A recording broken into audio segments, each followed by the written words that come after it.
Welcome to Compass. So excited to have everybody checking us out and watching what we have on the slate today. I'm super excited, but just a note, the day that we're recording this, it's going to be 84 degrees outside, and tomorrow is supposed to be a high of 55. So we're kind of at that time of year that it just jumps all over the place, but actually my favorite time of the year, which is fall. And with that, I have a very special guest with me.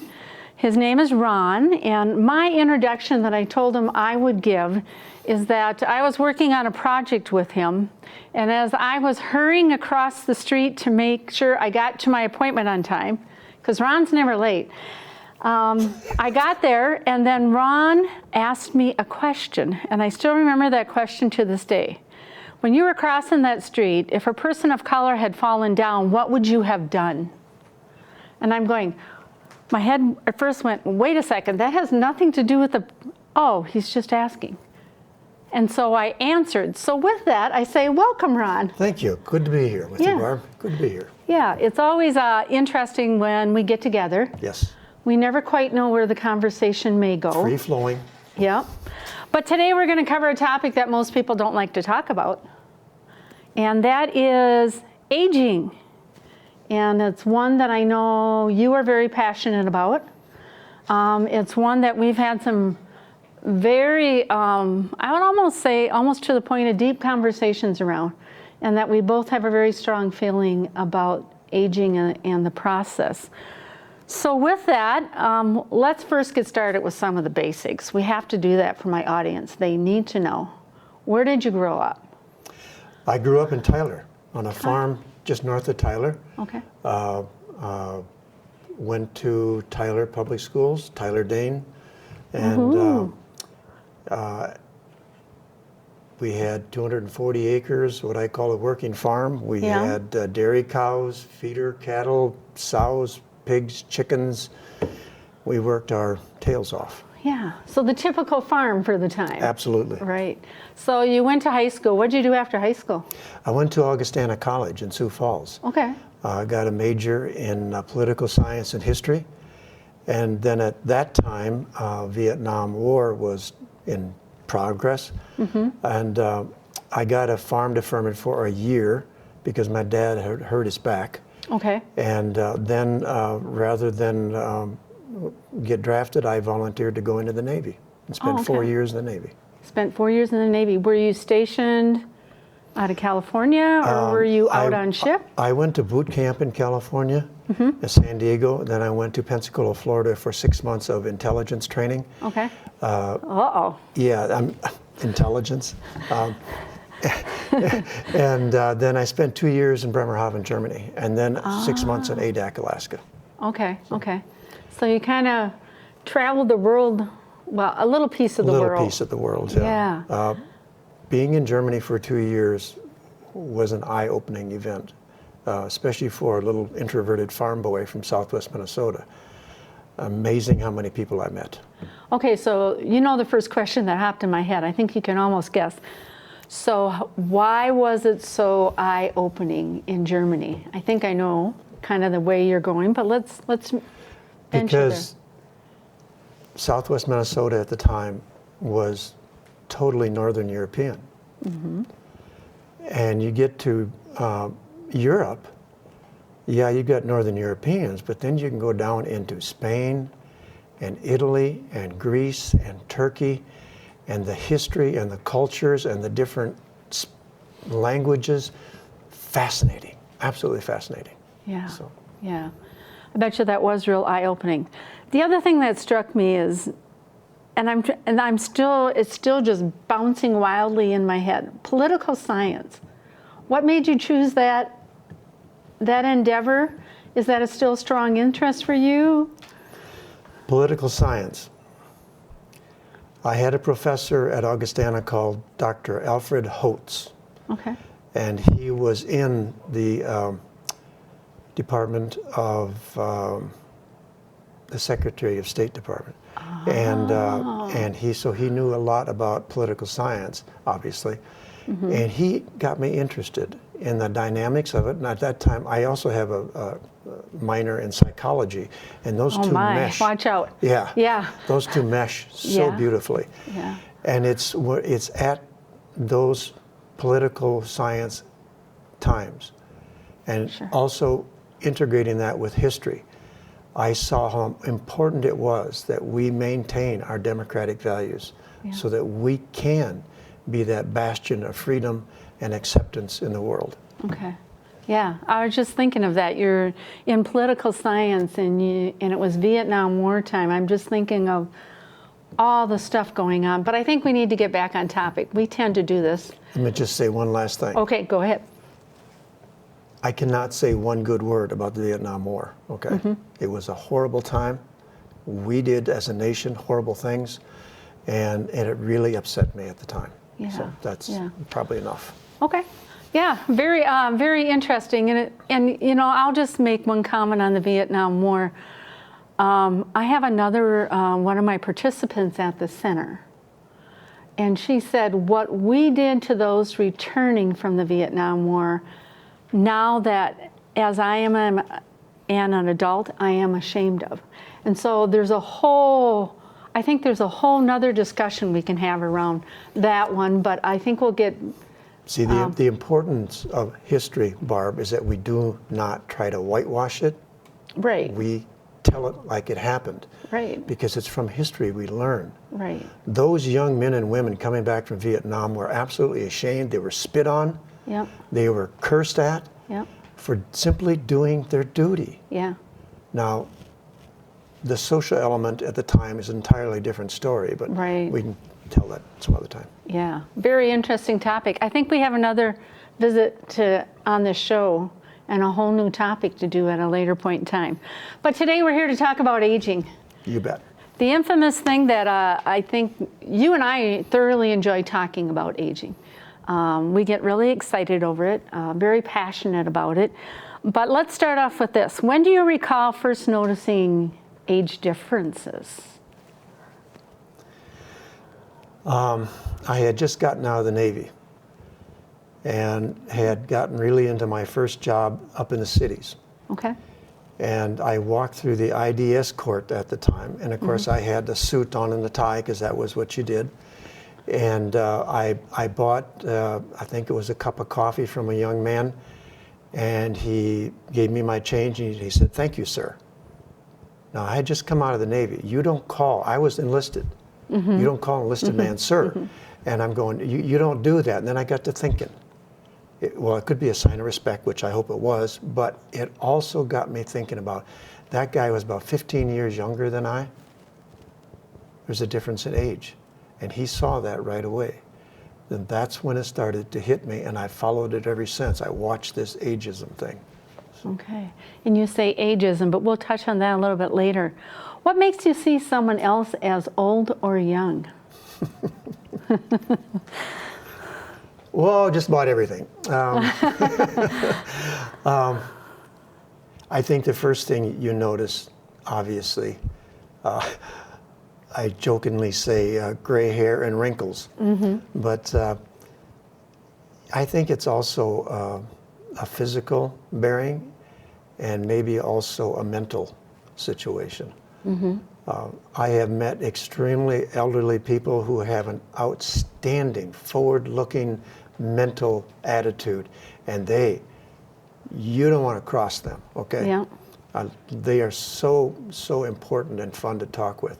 And then I have met, quite frankly, I've met teenagers who are just beaten down by where they are. Yeah. And so that, to me, points out that we all have to be there for all of us, no matter what our age is, and no matter what the other age of the person is. Yeah, I think that's very, very true. That at least in society, I think so often we see, and it forever just, it's like every time I see a commercial come on TV. So my background is marketing, so I love watching commercials. And I see them display these older people in a certain format, and I'm going, what in the world are you guys thinking? I mean, you know, so far from reality, and I think that is what the social aspect of our society says, that if you're young, you're young and vital and active, and if you're old, you're have lost value, you're gray, you can't walk, you need. See, I totally agree with you. So many of the advertisements are, if it's a cutting edge technology thing, they're the young folks, right? Because they've got their hip, they're cool, they know what's going on. Yep. But if it's a little bit beyond that, maybe food or a pharmaceutical or whatever, that's always the old person. Yep. It's always the old person. Yep. Not the way it is in real life, folks. Yeah. Not at all. Yeah, very, very true. Does age affect the way you think about yourself? Yes, it does. But it's not negative. Good. I think of age as being a positive because it is through aging that we gain experience, wisdom, and skills. The key to talking about age is how much of that experience, wisdom, and skills I can pass on to somebody else. That's the key. Not just in today's society, so many of us are identified by our position in society. And as long as you have a position, meaning employment in society, that's who you are. As soon as you lose that position, then you're nothing. Yeah. And that person has to really search to find identity all of a sudden. I still am who I was. Yeah. And so I think that's important that we don't lose sight of the fact that, we're kind of all in this thing together. And the mere fact that I have chosen or did not have the choice to leave the workforce doesn't mean I'm any less of a person. I still have the experience, some wisdom, hopefully, and skills to pass on to other people. Yeah, you do. You just opened a huge can for me because Heather and I often have this conversation as we're doing programming, and especially for the next generation. And I feel I have a right to pick on them since I'm one of them. I'm on the tail end of the boomers. But we often talk about what you had touched on, that the boomers, all their life, they got a job when they were teenagers. They worked all their life. Many of them on the front end worked up that corporate ladder. Like you said, their whole identity is in that job. And when they quit, they're like completely lost. Yeah, they are. Completely, utterly lost. And it's just like, no, you're still the same person. I have still got what I've gained over decades. Yeah, you're still the same person. Yeah. Talk to me. Yeah, yeah. I can learn something from you, and you can learn something from me, hopefully. Yeah. So to me, it's that what I call cross-pollinization of society all the time. It goes across the age spectrum. I love going in and talking to high school students because they have got energy that I do not have. Right. But I can slow that down just a little bit and say, listen, this is important to you. Right. And here's why it's important. And then they vitalize me to go out and continue this journey that we call life. Yeah, yeah. I think it's so important just to be able to open that door and really, really openly have those conversations. And I think that would be a huge point from just this show, that as you reach that point of retiring or no longer being employed, it doesn't change the value of who you are. Absolutely not. And then it goes on to, my next question then automatically jumps to, and we hadn't talked about this one, is that piece of legacy. And Heather and I often talk a long, long time about that and the value of that legacy, what is it for you? And how do you see legacy? That would be my question. A year ago, I was asked to give a storytelling situation to Dana Bode Lutheran Church in Tyler at their annual meeting. And I spoke about legacy. Now, all of those folks are there because they have Danish heritage and they're carrying on that legacy. I told them the legacy of my parents and what they gave to me. Okay. My mother was strength. My dad was hardworking. Okay. And so I have tried to put that into the lives of our children too, and other people around me. But legacy is something. I always say that 4 generations from now, I want somebody to say this. Do you remember Papa Skjong and what he said? That's legacy. Yeah. Leaving behind a touch of wisdom that people can grow on. And it isn't that we're all, great philosophers or anything else, but every once in a while, I have a journal for my 2 grandsons. Yep. One's 5, the other's 2, and they live in New York City. Mm-hmm. And at the end of that journal, every time I put 4 words: be good, do good. Mm. And that's what I want them to take away in life. Right. I remember. Right. That's legacy. Right. I love your interpretation of legacy because, again, when we are in this world and you hear legacy, so many people tie legacy to a material aspect. And to me, I'm right there with you. It's not the material thing. It's that core piece that makes your family have value to your family as a family unit. Yeah. It's integrity. Yeah. It's morality. Yeah. It's seeing virtue in people. Yeah. And then bringing that out in some way. Yeah. That's what legacy is all about. Yeah. And to be so willing to share it, whether it's just having that saying every time you see them, whether you're writing it down, whether it's sharing through stories, video, phone calls. There's so many ways to pass that on, but to be willing to do that and take that and say, let's share this because it's important to me, and I hope it's a value that'll be important to my family as they go on. See, that's the thing. Yeah. That is what you pass on. Yeah. Yep, that's for sure. How do you feel when someone says, "You look great for your age"? God, I love it. Normally I have a rather smart reply for that. And it would be? Come on. Well, depending on the situation. Okay, that's fair. But I usually try to understand that they're not saying it from a negative perspective. Mm-hmm. They're trying to be positive. Mm-hmm. They see who I am. For Christ's sake, I am who I am, okay? Right. I'm not 21 years old anymore. No. And I'm not, maybe don't want to be 21. I am where I am. I am happy where I am in my age.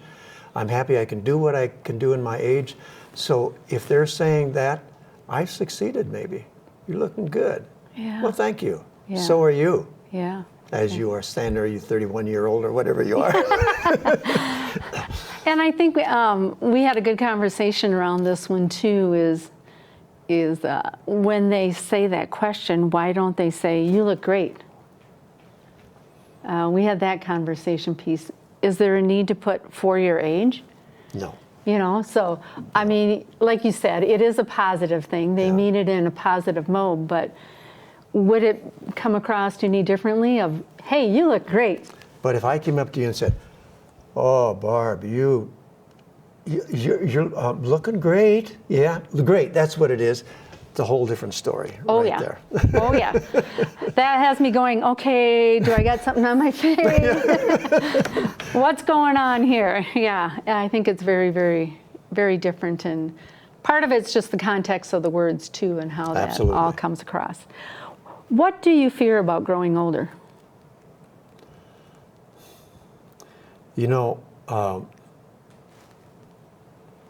Brandy Carlisle has a song, and in that song there are lyrics that say, we come into this life with nothing, and we leave with nothing but a name. So, say the question again. How do you feel, or what do you fear about growing older? What do you fear about growing older? The loss of tomorrow. Okay. I want as many tomorrows as possible, and I will do what I can to extend that continuum. Right. Now, I understand that life gets in the way, and by that I mean, physical issues, mental issues, family issues, and all that. But I think as long as you're here, and you're able to do something, you should be as active mentally, physically, spiritually as you can be. Mm-hmm. And that means getting out there into the public and talking with people, maybe having a cup of coffee or a glass of wine with somebody you don't necessarily see eye to eye with. Yeah. And you just might find some common ground, you know that? Yeah. So if that answers your question, I'm not sure, but that's where it went. Yep, it did. I love that when you say, go out and have a cup of coffee or a glass of wine with someone you don't see eye to eye with. I think that's missing terribly in this world today. It doesn't mean that you're ever going to come to agreement, but you're not looking to become best friends forever, okay? Right. That's not the point. The point Right. is you can have a civil conversation with Right. each other. I have a very good friend in Wilmer, and he's on one end of the political spectrum, and I'm on the other. Well, not really, but we're kind of, different spots. right, And we used to get together on Monday morning, and we'd have coffee together, and we would solve all the issues in the country. good for you guys. Oh yeah, it was really good until we'd get together Wednesday morning and nobody had listened to us. Oh, And so then we had to solve it all again. sure. But we did it civilly. Yeah, And it was a joke between us, obviously. right, But I think you can sit down with people you don't necessarily always agree with, or sit down with that person that maybe has a different religious tradition than you, Yeah. or on a different accent in their language than you have, or lives in a different neighborhood than you do. You can sit down with that person.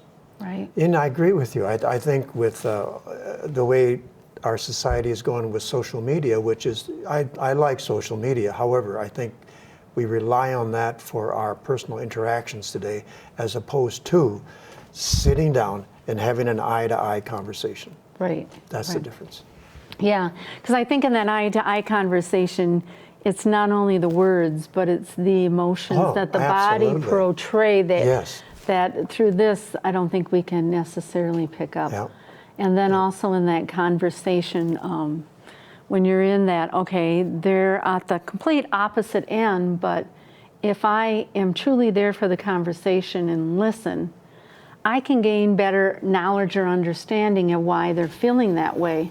It doesn't make my way right, doesn't make their way wrong. It's just to be able to better understand across the spectrum. A long time ago, in one of my political science courses, I learned that compromise is the key to success. And it is. Our country, our families have gotten where they are because we've been able to compromise on issues, heavy issues in the past. Very heavy issues. Yeah. And I'm fear today that compromise is being set aside just a little bit. And so I think that's where I would like to see some improvement. Excuse me. But we'll leave that for another conversation. Yeah, that could be another whole show. How about this one? How do you envision the last third of life? Decline, continuum, or growth? It's a continuum. We are born, we go through our youthful years, our teenage years, our adolescent, our adults, and all during that time, we're kind of growing. And then you reach somewhere along the line where things start to plateau, and they may go along for a few years or not, but suddenly they start to decline. That's life. Yeah. Okay? I can't do the things today that I could do when I was 21 years old. That's a physical reality. It's the Right. way it is. However,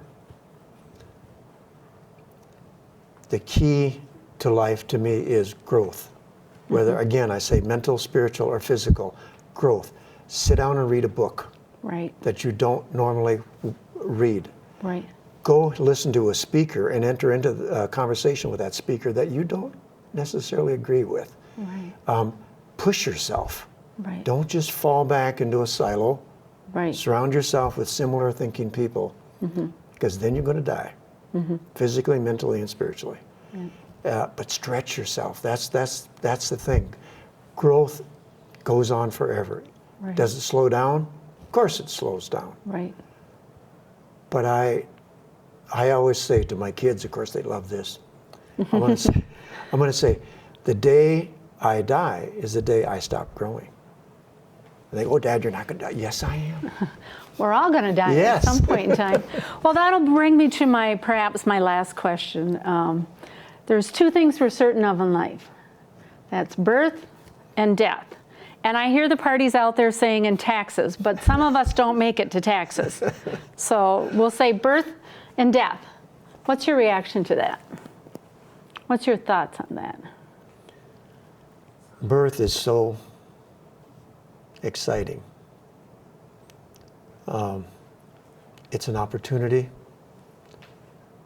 to increase everything around you. From a child's perspective and from the parents. I mean, my God, when we had our first daughter, I'm suddenly have this little baby girl laid in my arms and I'm going, holy cows, what do I do now? Well, that's a growth opportunity, Yeah. okay? But the other part of that, death. Can't escape it. No, nobody has yet. No. So what the heck, right? Yeah. Get ready for it and do the best you can between birth and death. That's what it's all about. Do the best you can. Be good. Do good. Always. Okay, we got your legacy down pat. I've got that down pat, and I think you definitely are doing that out there. One final question.